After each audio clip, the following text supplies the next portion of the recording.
Bonjour à tous. Aujourd'hui, nous allons voir les équations. Alors, c'est un sujet que nous n'avons pas traité en cinquième, qui se traite en quatrième dans le chapitre calcul littéral. Donc, ce serait un approfondissement de cinquième. Alors, une équation, j'ai une expression à gauche, une expression à droite. On parle de membre de gauche, membre de droite. Une expression littérale, une expression littérale. Littérale, ça veut dire qu'il y a une lettre. D'accord ? Expression mathématique avec une lettre ou des lettres. En l'occurrence ici, une lettre. Donc ici, il s'agit de trouver x qui vérifie l'égalité. Eh bien, la méthode générale, c'est la suivante. Je vais vous la donner. J'ai une égalité, d'accord, ici.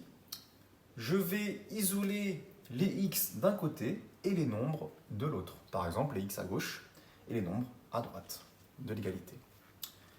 Pour cela, je vais en fait essayer de supprimer ce 5, mais pour pouvoir le supprimer, je dois faire moins 5. D'accord ? 5 moins 5, 0. Mais si je fais moins 5 de ce côté-là, je dois faire moins 5 de ce côté-là, pour avoir une autre égalité. Effectivement, quand je pars d'une égalité, en soustrayant ou additionnant le même nombre à gauche et à droite de l'égalité, j'ai une autre égalité. Ce qui nous donne 12x, ça c'est 0, et 2x plus 7. 12 moins 5, 7. Maintenant, on est ici. On veut passer le 2x à gauche. Pour cela, on va faire moins 2x ici. Et comme on fait moins 2x ici, pour supprimer le 2x, on doit faire aussi ici moins 2x. La même justification qu'ici. Là. Je soustrais moins 2x à gauche et à droite. Donc j'obtiens une autre égalité. On tombe sur 10x et là, 7. 10x est égal à 7. À la fin, je vais tomber seulement sur x. Que le x à la fin. Eh bien, pour supprimer le 10, je vais multiplier par 1 dixième, ou diviser par 10.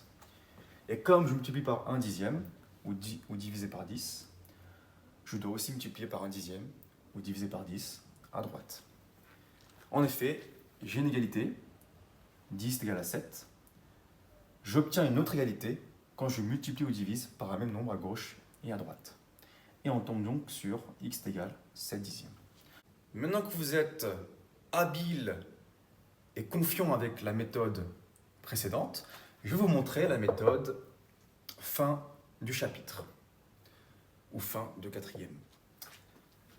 On part de l'équation, on voulait supprimer le 5, et en fait, le 5, on va le passer à droite, et quand on le passe à droite, son signe change. Vous voyez ? C'était plus, il devient moins. On fait pareil pour le 2x, on va le passer à gauche. Son signe était plus, bon il n'est pas écrit mais il y a un plus. Et il devient moins. Et du coup ça nous donne 12x moins 2x, 10x. 12 moins 5, 7. On arrive à 10x est égal à 7. Et maintenant on va passer le 10 en dessous. Ce qui me donne x est égal à 7 dixièmes. Donc vous voyez, la méthode numéro 2, fin de quatrième, ou fin de chapitre, est plus rapide. Il faut être pragmatique. La méthode 1, c'était la justification. Pourquoi ça marche? Et là, on est pragmatique. Vous verrez ça longuement en quatrième, et en troisième, et même au lycée. Bien sûr, ça c'est les équations basiques. C'est les premières équations que vous pouvez voir au collège.